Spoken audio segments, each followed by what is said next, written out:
Okay, so I'm just gonna get this out of the way. Heartbound is a disaster of a game. If, that's what we're calling it, I suppose. Because not only is this game unfinished, but calling it a game is a pretty big stretch. So first things first, the elephant in the room, the developer himself, Pirate Software. Full name, Jason Thor Hall. He goes online by just Thor. So, kinda like Drake, they not like us. Like a lot of other people, I first heard of this guy through the Stop Killing Games controversy he did, where he tried to slander a games preservation movement. And on top of that, he's just kind of an asshole. You didn't call me, neither did your brother. You guys both ignored me for my birthday.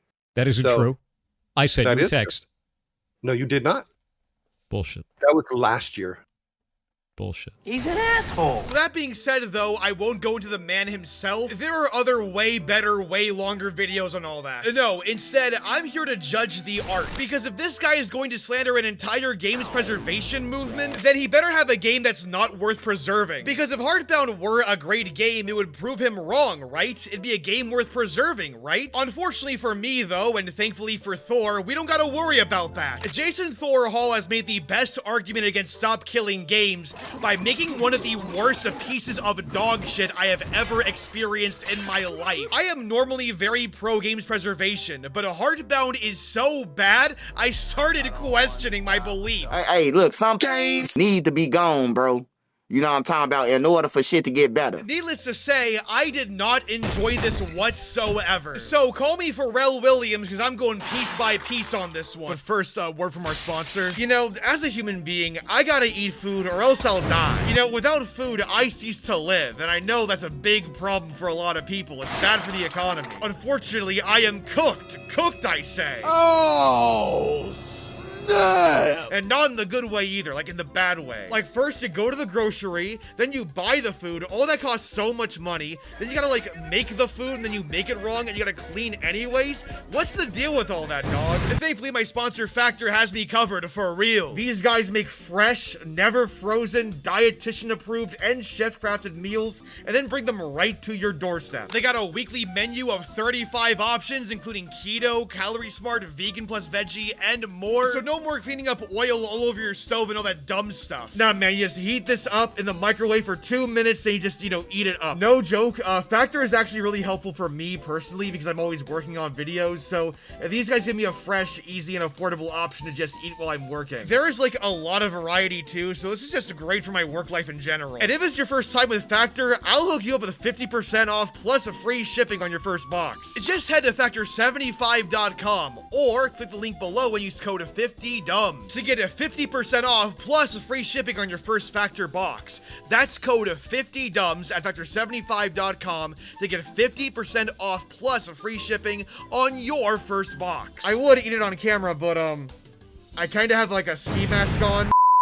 So, before I tell you what a Heartbound actually is, let me first tell you what it isn't. You see, Heartbound describes itself as a non-traditional role-playing game. This is a blatant false advertising because this is not a role-playing game. You see, if you scroll down to the Steam page, it'll tell you, Heartbound does not use the traditional systems of levels, experience, or consumables. This is the equivalent of saying, we made a first-person shooter, but you see your character. Except somehow it gets much worse as a Heartbound has only one combat encounter. So in other words, it's not an RPG. The only thing that makes this game even remotely anything like an RPG is that it very obviously rips off Earthbound and Undertale. The second thing Heartbound isn't is finished. It's an early access, which normally would be a reason I wouldn't review something. But the issue is that a Heartbound has been in early access and in the same state for like 8 years. So with a wait that long and updates this few, I might as well review the thing as a finished product, right? And even if the game is finished, I doubt it would be any good. So what kind of a game is a Heartbound actually? Well, once again, it's an Earthbound slash Undertale clone, but at least other Earthbound clones at least try to be original and unique. Heartbound, meanwhile, is incredibly blatant about it. I mean, for fuck's sake, the game is literally called a Heartbound, but gameplay-wise, it's more like one-shot in a way, where it's more like a puzzle adventure game. Now, is it good at that? Fuck no. But at least that's a more fitting genre for it. By the way, we haven't even started the game yet, and there's already been more red flags in my taste in women. Hi there, my baby boy. What up, baby boy? So our game opens on a dark and stormy night with a young boy waking up from bed. Oh wow, that sure is a lot like Earthbound already. So our main character here is named Lord. I guess good names weren't a priority or something. He also has a dog whose name is not 3-act structure, believe it or not. And immediately the writing has a major problem. Lore and his dog fucking suck. Lore himself has 2 personalities throughout the game. He is either Shinji from Neon Genesis Evangelion, crying and whimpering even when it's not really that appropriate for him to be doing so, or he's Bubsy the Bobcat, making remarks like, really? This just happened? It is like watching 2 different characters a fight over one body. Then there's the dog who we really only get to know for like 5 seconds. This talking dog is really nice and loves adventure, and that's about it. This is kind of bad because after we feed the dog and then we dick around outside for a bit, we then head back to sleep and the dog comes down on a black screen and gives a white girl motivational speech and shit, where the game just starts bashing you over the head with its themes. Golly, I wonder what the themes of this game are going to be. Too bad I'll never know because the game is fucking unfinished. Anyways, right after this, the dog goes missing, and the game just expects you to deeply care about this dog. But I've only known the dog for like 5 seconds, really. None of it actually sticks with me. I have no reason to care about it. What's awful? Garbage. So yeah, mysteriously, the house has been broken into by something that's clearly not human. So we head out to look for our dog, and we get our first puzzle involving rolling logs. This is the only log puzzle in the entire game. It's also insanely easy and feels like a baby's toy, which I guess is fine for a first puzzle, but again, there are no puzzles like this in the rest of the game, so this part is completely pointless. I got puzzles. Fuck you, me! With it, no. So then we suddenly encounter Venom Slender Man. It's Slender Man! Where Lore immediately remarks, it's just a nightmare, this isn't real. Wait, so does Lore know what this thing is? Judging that his immediate reaction isn't, oh my god, what the hell is that? And maybe, you know, trying to run and hide or something. And instead yelling things like, leave me alone, you are not real, this is a dream, wake up. It seems like Lore knows what this thing is. Sadly though, you don't really actually find out. In a game that's, again, unfinished, so I don't really know if Jason Thor Hall is trying to foreshadow something, which if he is, then it's so heavy-handed that he's kind of ruining the mystery here, or if he's just really bad at writing. We then get our first combat encounter. This encounter is the only type like it in the game. You essentially play a bunch of Adobe Flash games, you click on asteroids, do an eyeball memorization game, that kind of thing, and then, a spoiler alert for those who care, this boss appears one more time later in the first chapter, and that is the full extent of the combat in the game. There is one more boss later in the game, but it's not really a combat encounter at all. So what I just described to you is all of the combat that is in this game. One singular fight repeated twice in the early game, and that's all you get. And again, it's why the game calling itself an RPG is a straight up lie. Because objectively, it isn't. It's an adventure game. The first boss is scripted anyways, with some old guy stopping the boss before it's too late, I suppose. He then saves us, and now we're in his crib. What you're stepping on is a marble foyer that was cut out of none other than Space Mountain. Very rare. Like this coat? Hulk Hogan choked one out for me in China for my birthday. It's reversible. This guy's name is a Binder, apparently. A name that Lore finds odd and weird, which is funny coming from the character named Lore. Anyway, so Binder is certainly introduced, I think. Who is Binder? Good question, but the game is unfinished, so you don't find out. And he essentially leaves right after this scene, so like, who gives a shit anyways? And we get to see just how extremely stilted the dialogue is. You see, it's not enough for Lore to tell Baron, my dog is missing, please help me. No, he has to clarify that his dog is more than that. He's my best friend. And when Binder talks about trials and clocks and all that, it's not enough for Lore to just look at him weird. No, he has to remark, trial, clock. What are you talking about? Psycho Mantis. It feels so amateurish, it's crazy. Anyways, we gotta find this MacGuffin of great MacGuffins. And first things first, more puzzles. This time involving yellow and purple lasers. And first of all, between puzzles, the game attempts humor. Here's how that goes. Yeah, let me just ask for help from a disembodied voice. Quality plan. I'll try not to get lasered in space. And stuff. Secondly, these puzzles suck. There are 3 in a row and all of them are baby mode easy, and they never show up again, making them just feel really pointless. And again, it wouldn't be so bad if the game had more puzzles in it and it got more challenging as it went on, but the game doesn't have more puzzles. This is it. We then encounter this MacGuffin book. However, Binder says that something is wrong here. Don't ask what though, because I don't really know. All we know is that the book is evil apparently, and lore becomes evil lore, I guess. Man, if only this game weren't unfinished for 8 years. We then get vague words on a screen. Now I am here. I am here. Now. That's just not right.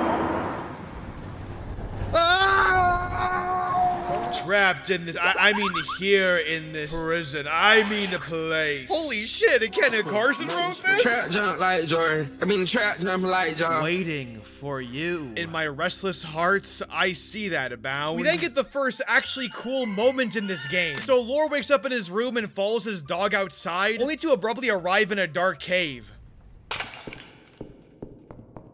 This admittedly got me, and this segment is pretty good overall. The simple atmosphere of echoed footsteps is really creepy, and navigating this dark cave is very confusing and disorienting and kind of frustrating, but in a way that feels intentional, and I like that. Very Silent Hill 2-esque. There are 3 complaints that I have though. For one thing, there's eerie floating text and objects that include more text, and because Jason Thor Hall has no idea how to do subtlety, you're suddenly barraged with words like "you did this." It feels good knowing what you did, what kind of person you are. You weren't there for him and now he's gone. Just on the nose shit like that. It's so on the nose, in fact, that it's hard to take it seriously. Dude, I'm watching the stream while you try not to laugh, bro. That's disrespectful as shit, bro.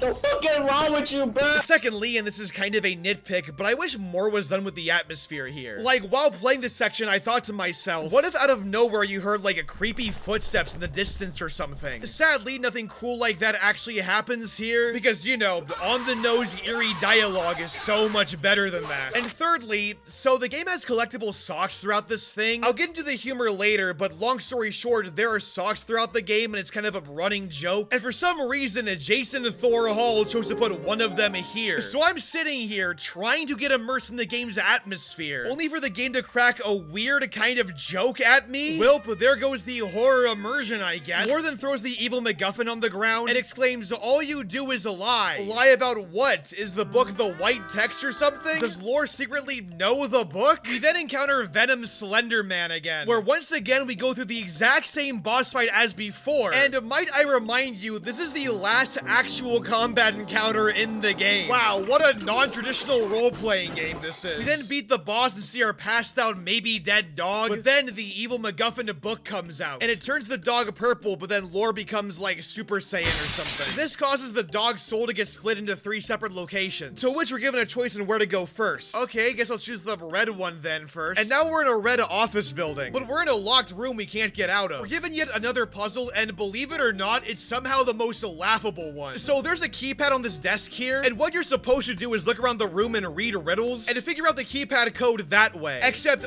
no, you don't have to do that, because the game also just tells you if you don't want to do the puzzle, just press 1 7 times. Let me repeat that. You can skip the puzzle by pressing 1 7 times. Why would you do that? What compelled you to make a decision like that? Oh yes, amazing game design. Let's have our player not play the actual game. So we go up this red hallway and meet our dad, a character we kinda met earlier and is implied to be abusive. Spoiler alert, he isn't. More than goes all Shinji Evangelion and starts crying, but the dad's all like, I can't let her find you, and throws us out of here. TLDR, Lore finds the evil book again, and he's all like, leave us alone, please. It's always you, every time something goes wrong. You're a pussy. But wait, what do you mean? We don't know what this book is. Does Lore know what the book is? Wouldn't it be more appropriate for Lore to say, give me my dog back? And I thought, who talks like this, George? The book is then all like, is this your path? And I wasn't aware there was a path. We then wake back up in the office building and meet this guy. And the game abruptly is now trying out Toby Fox-styled comedy, I suppose. Yeah, don't mind the horror and domestic problems from earlier, because now it's time to randomly introduce Sans Heartbound. We're then put into a stealth sequence where we gotta hide from camera birds by hiding in cubicles. Otherwise, we get teleported to the beginning of the level. Whoa, slow down there, Heartbound. Don't give me too much much of a challenge now. So we're assigned a job and gotta meet Oscar. He's a goofy computer manager. Unfortunately though, the game is not very funny. So you know how I said the game attempts a Toby Fox styled humor? Yeah, it goes about as well as you would expect. Because when the game isn't just referencing memes that already exist, it feels like it's trying to make the next Toby Fox styled meme, and it's not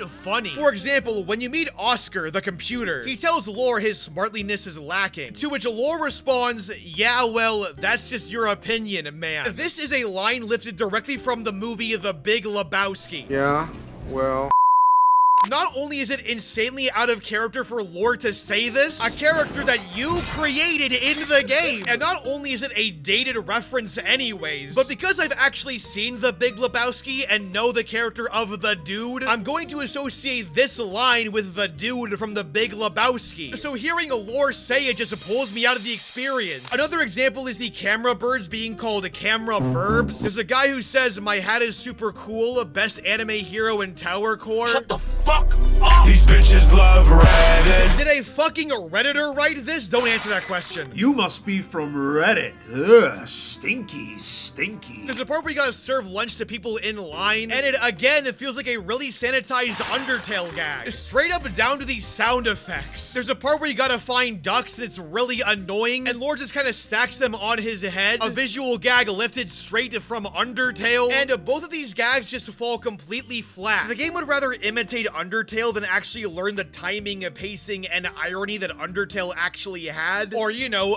doing something original. I guess I appreciate a Heartbound actually having something original to say, but the issue is none of it actually culminates in anything. As not only does the tone completely change later on, but the game is also, unfinished. Also, the game design fucking sucks. Once again, in this level, you get multiple jobs, but you gotta go back and forth between the hallways all the time to get to them, and it's so repetitive. Eventually, though, the game just stops telling you what to do. So long story short, this dude's all like, I need you to find the boss from Metal Gear Solid 3. Okay, well, there's these giant doors up here. Maybe the boss is, oh wait, no, the door is locked. So I kid you not, I wander around for like 10 to 20 minutes not knowing what to do. And what you have to do is find these random objects, all of which trigger Lore to have a small little flashback. And the game tells you none of this. Not how many there are, not what to look for, not even that they exist. So find an object, watch the flashback, go to the door, realize it's still locked, look for another object, realize the door is still locked, rinse and repeat like 6 times. It's the biggest piece of dog shit. Anyways, we get this full flashback of Lore's parents, and turns out the dad isn't abusive at all. Lore then meets the boss, and turns out it's his mom the whole time. Oh my god. Lore's dad then comes out and gets knocked out, and then a boss is about to begin, but then Lore's mom taps the glass. Bro, what the hell? Tyler said not to tap the glass. What the fuck? So the boss attempts to gaslight us, and it's the easiest shit in the world, because the mom will say things like, remember when you fed your dog garbage? So you then respond, I didn't feed my dog garbage, and win the game. It is so obvious what the right answer is in every question, so calling this a boss fight is honestly extremely laughable. So we beat up our own mom, crazy, and our dad's all like, I'm sorry, son, for whatever vague reason, I suppose. And then we see our dog and hug him, and the screen flashes white, and that's the level. Wow, thank you, not Toby Fox dog. Who cares? Who cares, brother? Alrighty, next level time. So we wake up next to a couple of furries. Now, if you think any of this is jarring, that's because it is. Compared to the Office chapter, this all feels like a whole different game. I do think this part is better than the Office, though. Not by a whole lot at all, though. Because here's the thing, I had a better sense of what to do in this area, but that's because you're doing one of 2 things. You're either talking to mostly uninteresting characters, or one of those characters sends you on a fetch quest to find something. So you go to an area where one part of it is blocked by a wall, and then the game directs you somewhere else and the wall is magically gone now. That is the type of shit you are dealing with in this part of the game. But honestly, aside from that, this whole part is really boring. So I'm gonna skim through it because literally nothing really happens at all. There's an armadillo character who says intense armadillo noises and shit like that. There's a deer character who says a deep woods in a funny text way. And then Lore goes, why are you saying it in a weird voice? Which, you know, when you acknowledge your joke is unfunny, it makes the joke less funny somehow. There's a mole character who makes puns, so he's like Snorf Undertale. Don't forget the PogChamp and My Body is Ready. 2 very relevant memes in the Big 25. This shit is so fucking ass, bitch! Quit fucking gaming. Quit that shitty ass shit! Turn that shit on! Turn that trash in! Fucking shit off! There's also out of nowhere moral choices, and they all suck too, where the game will literally ask you, do you want to randomly murder this guy? By the way, I don't know if these choices have consequences or not, because doing so would require me to play the game again. And I would, honest to God, rather shove 10 toothpicks up my urethra than play this game ever again. There is, however, a single moment that I like in this segment, and it's really weird. So there's this rabbit character named Ramul, right? You beat him for about 10 seconds and he just kind of fucks off. However, his parents are 2 old snapping turtles who adopted him, and their names are Shelly and Sheldon respectively. They bicker and fight because they're an old couple and all that, but after you meet them, you can follow Sheldon and talk to him, and the conversation he and Laura have is genuinely really interesting. They talk about love, life experiences, expectations. We see how Sheldon views Shelly and Ramul. It's a weirdly intimate conversation for this game, and one has to wonder, where the fuck was this quality the rest of the game? But then when the conversation ends, the game also ends, with the dog being all like, hey guys, that's the whole game, it's unfinished. And it's like, the moment the game isn't dog shit is the moment it ends. And I'm not kidding, there is nothing else to this game. There is an ice world that plays like a cutscene. It is essentially a teaser trailer, and that is it. So yeah, I guess we're at the end of the fucking video. Yeah, Heartbound may be an unfinished game, but even if it is finished, which, let's be honest, it isn't getting finished anytime soon at all, I don't think it'll be that much better. This game might be unsalvageable. It is already a painful slog of a game. It's so poorly written, so derivative, so boring, so confusing. I would already honestly consider it one of the worst games I have ever played in my life. I think the art is nice and the music is okay, and that's literally it. Otherwise, honestly, I don't need a conclusion here. This whole video speaks for itself, I feel. Heartbound is not good. Anyways, fuck you, the video is unfinished. To play Mother 3 instead. Fuck you in the lane you came with. Me and you ain't on the same shit. You ain't in my lane, bitch, nah. Throw that shit in fifth, rollie on my wrist. Ay, baby, you a star, I'm my only wish. I'm counting blue hundreds, I'm too money. Ay, and my little bitch, she too lovely. Yeah, hanging up and calling me right back. Ay, baby, why you calling me like that? Yeah, getting high with the seat laid back. Baby, gon' relax, yeah. Hey, they don't know the half, yeah. No matter what happened, I got your back. Baby, that's the facts, yeah. That's the facts, yeah. Yeah, we can fight, but the feeling's gone. I try to find the words, but they never come. I can still see you on the lawn. Hey, laying outside in the summer sun. Yeah, we can fight, but the feeling's gone. I try to find the words, but they never come. I can still see you on the lawn, hey, laying outside in the summer sun. Hey, I'm with a dark-skinned girl on a Sunday, that's that Black Sabbath. She put them ones all down on a Hyundai, and she had to have it. Baby, that's the facts, yeah, that's the facts, yeah.